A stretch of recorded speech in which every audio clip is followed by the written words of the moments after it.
Estate के series में हम लोगों ने पिछली वीडियो में माइक्रो प्रोसेसर के बारे में एक शॉर्ट डिस्क्रिप्शन देखा था। इस वीडियो में उससे रिलेटेड कुछ मल्टीपल चॉइस क्वेश्चंस हैं, उसका सॉल्यूशन आप लोग देखेंगे। तो चलिए स्टार्ट करते हैं।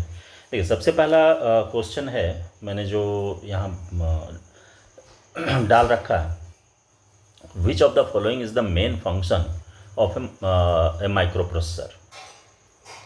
तो सबसे पहला चीज़ यह है कि क्या करता है माइक्रो प्रोसेसर। तो देखिए यहाँ पर ऑप्शंस जो है दिया हुआ वो है कि perform arithmetic and logic operations, ये तो करता ही है। उसके बाद दूसरा ऑप्शन है कि store large amount of data. तो नहीं, माइक्रो प्रोसेसर कभी भी लार्ज अमाउंट ऑफ डेटा को स्टोर नहीं करता है, ये नहीं होगा। Manage input and output devices, नहीं, उसके लिए डिवाइस कंट्रोलर है, तो वो भी नहीं करता है। ऑल ऑफ द अबव नहीं है, ये हो ही नहीं सकता है। तो इसका मतलब है कि इसका यदि सटीक और सही आंसर यदि देखें तो वो हो जाएगा आपका पहला ए, जो क्या करता है, अर्थमेटिक और लॉजिक ऑपरेशन को परफॉर्म कराता है। दूसरा है कि which register holds the address of next instruction to be executed, जो पूरे इंस्ट्रक्शन के इन्फॉर्मेशन को रखे कि अब इसके बाद कौन सा एग्जीक्यूट करेगा।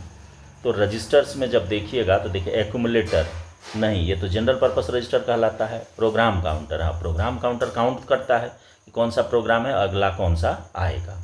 इंस्ट्रक्शन रजिस्टर इंस्ट्रक्शन के लिए होता है। स्टैक, ये तो अलग है, स्टैक पॉइंटर। तो यानी इसका आंसर हो जाएगा बी। जो प्रोग्राम काउंटर है, प्रोग्राम काउंटर ही एक ऐसा रजिस्टर है जो कि पूरे प्रोसेसर के प्रोसेस को काउंट करता है कि अगला किसका स्टार्ट होना है एग्जीक्यूशन, वो इसी प्रोग्राम काउंटर के थ्रू काउंट किया जाता है। अब देखिए नेक्स्ट है थर्ड वाला कि in a microprocessor what does ALU stands for. Microprocessor में ALU arithmetic and logic unit, इसका एक्चुअल हो जाएगा पहला, अर्थमेटिक एंड लॉजिक यूनिट। देखिए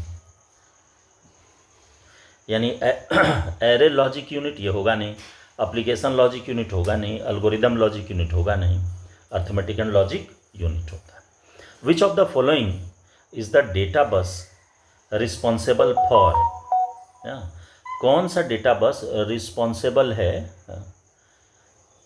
तो देखिए पहला है कि सेंडिंग, डेटा बस की रिस्पॉन्सिबिलिटी क्या है, इसको दिमाग फॉर है, तो वो इसकी रिस्पॉन्सिबिलिटी क्या है, देखिए सेंड्स कंट्रोल सिग्नल्स। तो कंट्रोल क्या, ये कंट्रोल सिग्नल को सेंड करने में यूज किया जाता है। तो नहीं, कंट्रोल सिग्नल के लिए तो कंट्रोल बस ये है, तो ये होगा नहीं। बी नंबर है कि होल्डिंग टेम्प्रोरी डेटा, नहीं, ये भी नहीं करता है। Carrying data between the CPU and the other devices, हाँ, ये तो करेगा, क्योंकि डेटा बस है तो डेटा कैरियर को ही डेटा बस के नाम से जानते हैं, यानी कि आंसर हो जाएगा इसका सी। नेक्स्ट क्वेश्चन है the clock speed of A micro processor is measured in. तो ये तो हर्ट्ज में ही नापा जाता है, चाहे वो मेगा हर्ट्ज हो, हाँ, तो नॉर्मली इसको हम लोग क्या कहेंगे, हर्ट्ज कहेंगे, जो जिससे कि फ्रीक्वेंसी को मेजर करते हैं, तो हर्ट्ज में होता है। तो हर्ट्ज में होता है, तो पांचवा का आंसर हो जाएगा आपका हर्ट्ज, HZ। बाइट पर सेकंड होता नहीं है, इंस्ट्रक्शन पर सेकंड होगा नहीं। उसके बाद मैंने इसमें एग्जैक्ट जो आंसर उसका होना है वो हर्ट्ज है। नेक्स्ट क्वेश्चन है छठा कि which microprocessor was used in the first IBM personal computer, यानी कि कौन सा प्रोसेसर जो है वो यूज किया गया IBM के मशीन में, पर्सनल कंप्यूटर में। तो देखिए 404, मैंने पिछली वीडियो उसके लिए पार्ट 1 पार्ट 2 दोनों डाला है, उसमें आप देखिएगा तो आपको ये क्लियर हो जाएगा। तो इसका जो एक्चुअली IBM ने जो पहला प्रोसेसर डाला था अपने सिस्टम में वो था आपको 8088, ये वाला। आप वीडियो देख सकते हैं, मैंने सारा चीज़ डाल दिया है कि इंटेल का 8088 ये आपका एग्जैक्ट आंसर होगा इसका। नेक्स्ट क्वेश्चन है कि in which type of memory is the program currently being executed stored.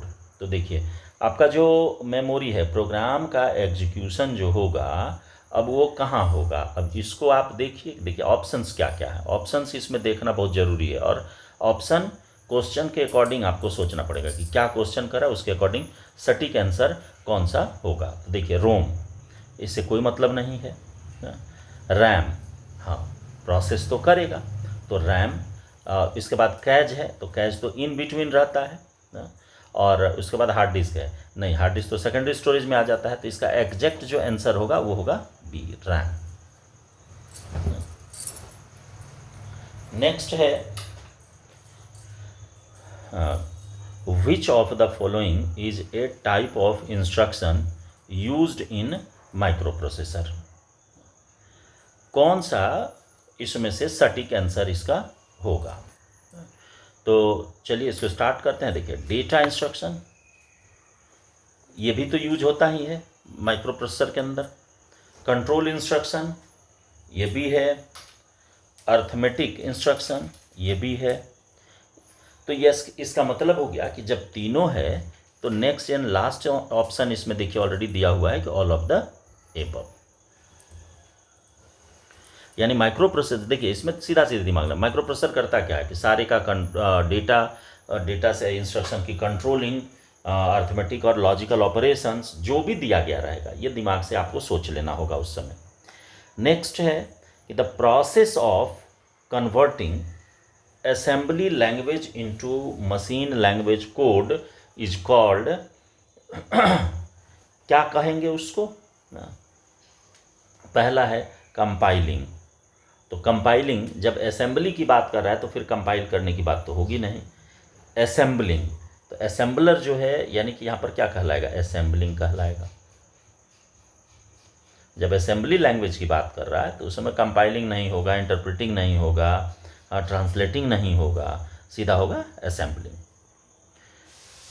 What is the primary purpose of the control unit within a micro processor.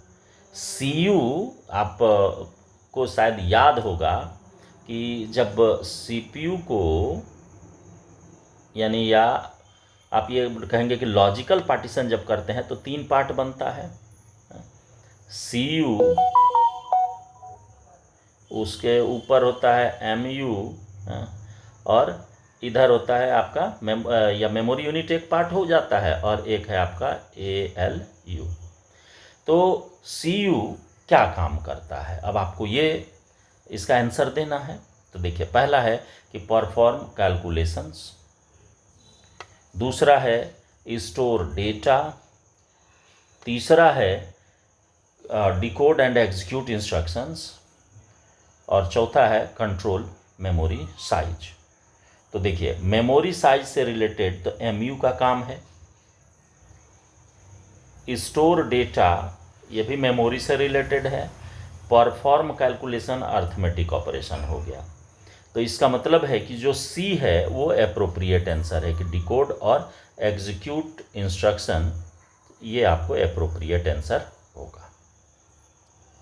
देखिए next है कि which type of memory is typically use to store the microprocessor BIOS. BIOS समझ ही रहे हैं, basic input output system. तो कौन सी memory use होगी, देखिए रैम वोलेटाइल है, होगा नहीं। कैच इन बिटवीन यूज होता है, ये भी नहीं होगा। हार्ड ड्राइव ये भी नहीं होगा। तो इसमें जो बायोस है, बेसिक इनपुट आउटपुट सिस्टम है, तो इसका एप्रोप्रिएट आंसर होगा रोम। यानी कि रोम जो है रीड ओनली मेमोरी, इसी में सारा इंस्ट्रक्शन उसका सेट रहता है। नेक्स्ट एंड लास्ट क्वेश्चन इस सीरीज का कि in an 8085 microprocessor how many address line are there. Address line का साइज आपको बताना है कि कितना होता है, किसमें 8085 में। मैंने वीडियो में सारे के बारे में आपको बता दिया है। तो देखिए 8 नहीं होता है, इसका जो साइज होता है वो होता है 16 का। 32 और 64 नहीं होता है, 8085 का जो एड्रेस लाइन का साइज है वो है आपको 16 बिट। तो ये तो हो गए इस पर कुछ क्वेश्चंस।